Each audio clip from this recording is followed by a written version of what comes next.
Bismillahirrahmanirrahim.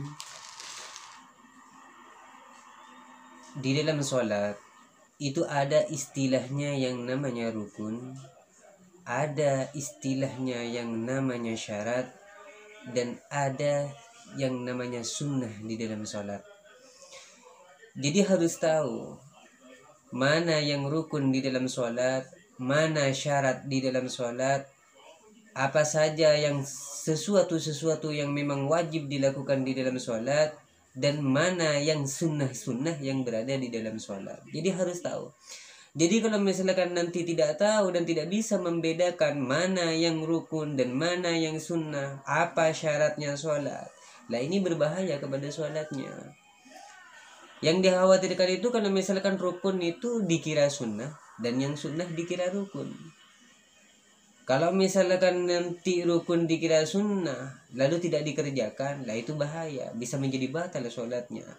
Lalu sekarang saya itu akan menyebutkan apa saja rukun-rukun yang ada di dalam sholat, dan apa saja sesuatu yang memang wajib atau menjadi persyaratan sahnya sholat. Di dalam sholat itu ada istilahnya syarat, ada istilahnya rukun. Apa yang dikatakan dengan rukun? Rukun itu adalah ma tatawaqqafu alaihi sihhatu syai'i wa huwa juz'un minhu. Jadi yang dikatakan dengan rukun itu adalah sesuatu yang menjadi persyaratan sahnya sholat atau yang menjadi perantara sahnya sholat. Jadi tanpa sesuatu itu maka sholat itu tidak sah. Dan rukun ini adalah termasuk dari juznya sholat atau termasuk dari bagiannya sholat dan pekerjaannya berada di dalam sholat. Beda kalau syarat. Syarat juga sama. Secara istilahnya itu juga sama. Ma tatawaqqafu alaihi sihhatu syai'i wa laysa juz'an minhu. Jadi yang dikatakan dengan syarat itu adalah sesuatu yang menjadi perantara syarat sahnya sholat. Cuman syarat ini bukan termasuk dari juznya sholat. Pekerjaannya bukan di dalam sholat, bukan bagiannya sholat. Akan tetapi pekerjaannya berada di luar sholat. Seperti apa? Seperti wudu misalkan. Lah wudu itu adalah termasuk dari syarat sahnya sholat. Itu adalah syarat. Kalau rukun, kata yang tadi, rukun itu adalah memang sesuatu yang menjadi persyaratan sahnya sholat, akan tetapi itu adalah termasuk dari juznya sholat dan pekerjaannya berada di dalam sholat. Seperti Fatihah, seperti niat, seperti ruku, sujud, itu adalah termasuk dari rukun yang memang wajib dilakukan di dalam sholat. Jadi kalau misalkan rukun ini tidak dilakukan, ada salah satu rukun yang tidak dilakukan di dalam sholat, maka sholatnya itu batal dan tidak sah.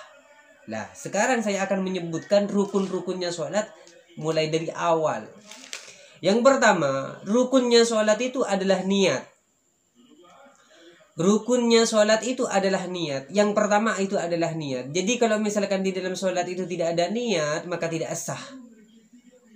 Dan niat itu berada di mana? Berada di dalam hati. Jadi ucapan usolli fardhu zuhri misalkan ila akhirih, ucapan di dalam lisan itu adalah bantuan saja dan itu adalah sunat. Sebenarnya niat ini adalah maksud atau tujuan atau suara hati yang berada di dalam hati bahwa memang dia itu berkehendak untuk sholat. Lah itu niat. Apa yang dikatakan dengan niat? Wahiya qasdu syai'i muqtaranan bi fi'lihi. Jadi yang dikatakan dengan niat itu adalah bermaksud sesuatu dan pekerjaannya itu barengan bersamaan dengan pekerjaannya. Lah itu niat. Contoh misalkan di dalam sholat orang itu berniat, maka pekerjaannya itu niat itu adalah barengan dengan takbiratul ihram. Karena takbiratul ihram itu adalah merupakan permulaan di dalam sholat. Jadi dibareng dengan takbiratul ihram. Ketika orang itu takbiratul ihram, Allahu Akbar, lah itu muncul di dalam hati memang dia itu bermaksud untuk sholat. Cuman di dalam niat ini ada caranya, ada persyaratannya, banyak memang nanti.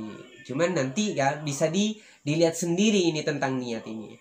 Cuman kalau misalkan sholatnya ini adalah merupakan sholat fardu, maka yang wajib niatnya itu adalah qasdul fi'li wa ta'yinuha misalkan. qasdu fi'liha wa ta'yinuha.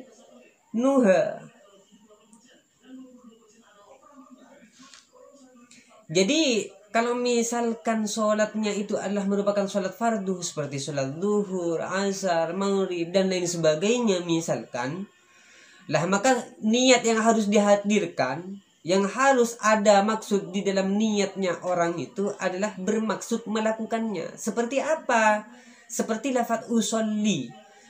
Kata-kata usolli itu adalah qasdul fi'li. Artinya orang itu adalah bermaksud untuk melakukan atau mengerjakan sholat. Usolli. Lah kemudian wajib niyatul fardiyatih juga. Jadi harus ada niat kefarduan. Apakah sholatnya itu adalah sholat fardu atau sholatnya itu adalah sholat sunnah. Jadi kalau misalkan sholatnya itu adalah merupakan sholat fardu, maka dalam niat itu wajib menyebutkan di dalam hati bahwa memang dia itu bersolat fardu. Makanya di dalam niatnya itu harus menyebutkan usolli fardhu zuhrilah. Lafaz fardhu itu adalah menunjukkan bahwa memang dia itu adalah berniat bahwa sholatnya itu adalah merupakan sholat fardu. Lah kemudian wa ta'yinuha, dan juga menentukan apakah sholatnya itu adalah sholat zuhur, apakah sholatnya itu adalah sholat asar, apakah sholatnya itu sholat maghrib dan lain sebagainya. Jadi harus ditentukan. Jadi takyin atau menentukan di dalam niat ini wajib. Nah, jadi harus ini. Jadi yang pertama di dalam niat, kalau misalkan niatnya itu adalah merupakan sholat fardu misalkan, lah maka yang harus ada di dalam niat yaitu niat melakukan sholat, niat dalam kefarduannya sholat, niat dalam menentukan sholatnya itu apakah sholatnya itu adalah merupakan sholat zuhur atau misalkan sholat asar dan lain sebagainya. Jadi yang wajib ini adalah wajib niyatul fardiyati wa qasdu fi'liha wa ta'yinuha. Jadi harus ada berapa ini? Jadi ada 3. Niat kefarduan, niat bermaksud melakukan, dan juga niat menentukan sholatnya. Kalau misalkan sholatnya itu adalah merupakan sholat sunnah, dan sholat sunnahnya itu adalah ada waktunya, misalkan punya waktu, seperti misalkan sholatnya itu adalah merupakan sholat sebelum zuhur atau setelah zuhur, setelah maghrib misalkan. Sholat rawatib itu, sholat sunnah rawatib itu adalah merupakan dzata waktin, sholat sunnah yang mempunyai waktu. Ya bagaimana niatnya kalau misalkan sholatnya itu adalah merupakan sholat sunnah yang mempunyai waktu atau yang mempunyai sebab seperti istisqa misalkan. Lah ini yang wajib di dalam niat itu adalah qasdu fi'lihi, berniat atau bermaksud melakukan. Jadi harus ada kata-kata usolli. Di dalam hatinya harus ada usolli, dia itu niat melakukan sholat. Wa ta'yinuhu, dan juga menentukan. Ada hanya 2 saja. Kalau misalkan sholatnya itu adalah merupakan sholat sunnah, niatnya itu ada 2 yang wajib, yaitu niat melakukan atau bermaksud melakukan, dan juga niat menentukan apakah itu adalah sholat sunnah sebelum zuhur atau setelah zuhur dan lain sebagainya. Seperti itu. Kalau misalkan sholat sunnahnya itu adalah mempunyai waktu, dzata waqtin atau dzata sababin misalkan. Lah kemudian rukunnya sholat yang nomor 2 itu adalah berdiri. Berdiri ini wajib lah. Di dalam sholat ini berdiri ini wajib. Jadi kalau misalkan orang itu mampu di dalam berdiri, dalam sholat itu tidak berdiri, lah ini tidak sah. Cuman di sini kan ada pertimbangannya nanti. Kalau misalkan orangnya itu tidak bisa berdiri, kan bisa duduk. Kalau tidak bisa duduk, mungkin bisa tidur atau gimana kan. Ada di sini persyaratannya, bisa dibaca sendiri nanti. Cuman saya itu menyebutkan saja bahwa berdiri itu adalah merupakan termasuk dari rukunnya sholat yang tidak boleh ditinggalkan. Kalau misalkan sholatnya itu adalah merupakan sholat fardu ya. Lah kemudian yang nomor 3 rukunnya sholat itu adalah takbiratul ihram ya. Takbiratul ihram, Allahu Akbar, menyebutkan Allahu Akbar ini adalah itu yang wajib di dalam sholat. Sedangkan mengangkat tangannya itu adalah sunnah ya. Jadi harus tahu membedakan. Kalau misalkan ada orang yang sholat misalkan sudah menyebutkan Allahu Akbar, takbiratul ihram, cuman dia tidak mengangkat tangan misalkan, apakah sah? Sah. Kenapa? Karena mengangkat tangan itu hanya sunnah, gitu. Itu adalah sunnah. Jadi yang menjadi kewajiban di sini, yang menjadi rukunnya sholat itu adalah takbiratul ihramnya. Lah kemudian yang keempat itu adalah qiraatul Fatihah, yaitu membaca Fatihah. Fatihah itu wajib. Fatihah itu wajib.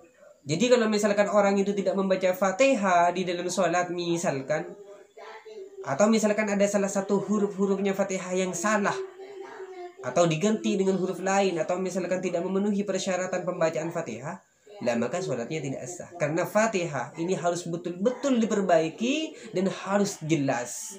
Di dalam pembacaan Fatihah ini harus berhati-hati, karena Fatihah ini adalah termasuk dari rukunnya sholat yang tidak boleh ditinggalkan, dan tidak boleh ada salah satu yang salah di dalam Fatihah. Sedangkan pembacaan Bismillah itu adalah termasuk dari Fatihah. Itu termasuk dari Fatihah. Lah kemudian yang nomor 5, di sini termasuk dari rukunnya sholat itu adalah ruku. Setelah pembacaan Fatihah selesai, orang itu kan berruku. Allahu Akbar, subhana rabbiyal azim wa bihamdi, subhana rabbiyal azim wa bihamdillah. Rukunya itu yang menjadi rukun, sedangkan pembacaannya subhana rabbiyal azim, subhana rabbiyal, itu udah sunnah. Doanya itu hanya sunnah. Jadi yang menjadi wajib itu adalah rukunya. Terus yang nomor 6, yang termasuk dari rukunnya sholat itu adalah tumaknina di dalam ruku itu. Tumaknina itu adalah diam sejenak, ya. Bahasa simpelnya itu adalah diam sejenak. Jadi kalau misalkan setelah ruku langsung tidak ada diamnya, misalkan setelah ruku langsung berdiri, tidak ada diamnya sama sekali, misalkan tidak termasuk dari persyaratan tumaknina misalkan, nah itu tidak sah sholatnya. Lalu apa yang dikatakan dengan tumaknina? Tumaknina ini adalah sukutun ba'da harakatin biqadri subhanallah. Jadi diam setelah bergerak, kira-kira paling sedikit itu diamnya paling lamanya seperti pembacaan subhanallah. Itu paling sedikit loh. Jadi kalau misalkan orang itu tidak diam sejenak di dalam ruku misalkan, Allahu Akbar, Allahu Akbar, Allahu Akbar, langsungan tidak ada tumaknina. Lah itu tidak sah. Karena tumaknina ini adalah wajib. Diam sejenak itu adalah wajib, termasuk dari rukunnya sholat. Lah kemudian yang ketujuh itu adalah i'tidal. I'tidal itu adalah berdiri setelah ruku. Nah, setelah ruku kan berdiri. Lah berdirinya itu dikatakan dengan i'tidal namanya. Lah itu wajib i'tidal itu, termasuk dari rukunnya sholat. Jadi tidak boleh orang itu kalau misalkan meninggalkan i'tidal harus mengganti satu rakaat lagi. Kalau misalkan mau harus itu. Kalau misalkan tidak diganti, misalkan tidak berdiri lagi, misalkan meninggalkan i'tidal atau meninggalkan ruku, itu tidak sah sholatnya. Karena ruku dengan i'tidal ini termasuk dari rukunnya sholat. Wathamin, jadi yang ke-8 ini adalah tumaknina. Wathaminu at-tumakninatu fihi. Jadi yang ke-8 termasuk dari rukunnya sholat itu adalah tumaknina di dalam i'tidal. Jadi waktu i'tidal orang itu harus ada tumaknina, diam dulu sejenak. Karena ada pembacaannya, itu kan disunnahkan membaca, ada doanya. Lah kemudian ini yang ke-9 itu adalah sujud. Sujud ini adalah termasuk dari rukunnya sholat ya. Sujud itu adalah termasuk dari rukunnya sholat. Jadi kalau misalkan orang itu tidak sujud, itu tidak sah sholatnya. Dan di dalam sujud itu harus juga ada tumaknina. Nah makanya di sini termasuk dari rukunnya sholat itu adalah tumaknina di dalam sujud. Lah kemudian yang ke-13 lah itu adalah duduk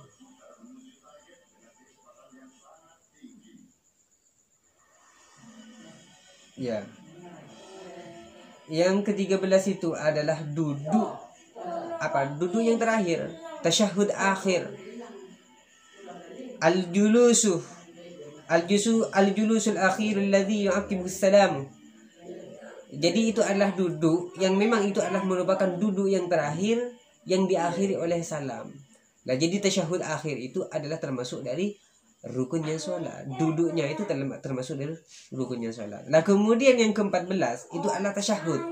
Tasyahud di sini di dalam duduk yang terakhir tadi kan ada pembacaan tasyahud. Nah, di sini wajib juga. Tasyahud di sini adalah termasuk dari rukunnya sholat. Lalu bagaimana pembacaan tasyahud? Lah di sini paling sedikit katanya wa aqallu tasyahhudit tahiyyah at-tahiyyatu lillah salamun alayka ayyuhan nabiyyu rahmatullahi wabarakatuh salamun alayna wa ala ibadillahis sholihin asyhadu an la ilaha illallah wa asyhadu anna muhammadar rasulullah. Ini paling sedikit ini tasyahud ini. Jadi harus ada pembacaan ini. Jadi pembacaan ini adalah termasuk dari termasuk dari rukunnya salat. Nah, kemudian yang ke-15 termasuk dari rukunnya sholat itu adalah membaca sholawat kepada Nabi. Lah, membaca sholawat kepada Nabi ini adalah termasuk dari rukunnya sholat. Di dalam tasyahud akhir, di sini pembacaan sholawat itu adalah termasuk dari rukunnya sholat. Jadi kalau misalkan orang itu tidak membaca sholawat, misalkan ketika tasyahud akhir tidak membaca sholawat kepada Nabi, maka tidak sah sholatnya. Karena sholawat kepada Nabi ini adalah termasuk dari rukun. Paling sedikitnya sholawat, pembacaan sholawat di dalam sholat, wa aqallus sholati ala Nabi sallallahu alaihi wasallam, Allahumma sholli ala Muhammad. Ini paling sedikit. Sedangkan kepada keluarga misalkan tidak ditambahi wa ala alihi wa ashabi misal ila akhirih, lah itu sunnah. Kepada keluarganya itu adalah sunnah. Jadi yang wajib paling sedikit itu Allahumma sholli ala Muhammad. Tetapi yang lebih sempurna itu adalah sholawat Ibrahimiyah di dalam sholat.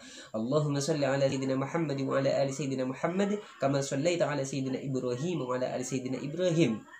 Wa barik ala sayyidina Muhammad wa ala ali sayyidina Muhammad kama barakta ala sayyidina Ibrahim wa ala ali sayyidina Ibrahim fil alamin innaka Hamidum Majid. Jadi sholawat Ibrahimiyah yang ada di dalam sholat lah itu yang sempurna, yang baik. Dan itu adalah merupakan sholawat yang memang diajarkan oleh Nabi. Nah, kemudian yang ke-16 di sini adalah termasuk dari rukunnya sholat itu adalah salam yang pertama, pengucapan salam assalamualaikum warahmatullahi. Nah, itu adalah wajib. Salam yang pertama itu adalah yang termasuk dari rukun, yang wajib. Kemudian salam yang kedua itu sunnah. Salam yang kedua itu adalah sunnah. Jadi yang menjadi persyaratan, yang menjadi rukun di sini adalah salam yang pertama. Iya. Assalamualaikum itu paling sedikitnya. Paling sedikit pembacaannya salam itu adalah assalamualaikum. Lebih sempurna assalamualaikum warahmatullahi wabarakatuh misalnya. Nah, kemudian yang ke-17 itu adalah niat keluar dari sholat. Ketika orang itu dalam sudah mengucapkan salam misalkan. Salam, lah itu di dalam hati ada niat keluar dari sholat. Ini adalah termasuk dari rukunnya sholat. Cuman di sini ulama itu berbeda pendapat. Ada yang mengatakan ini adalah wajib atau termasuk dari rukunnya sholat, dan ada yang tidak, gitu. Makanya di sini dikatakan wa hadza wajhun marjuhun wa qila la yajibu. Jadi kalau misalkan orang itu niat keluar dari sholat itu adalah qaul yang diunggulkan.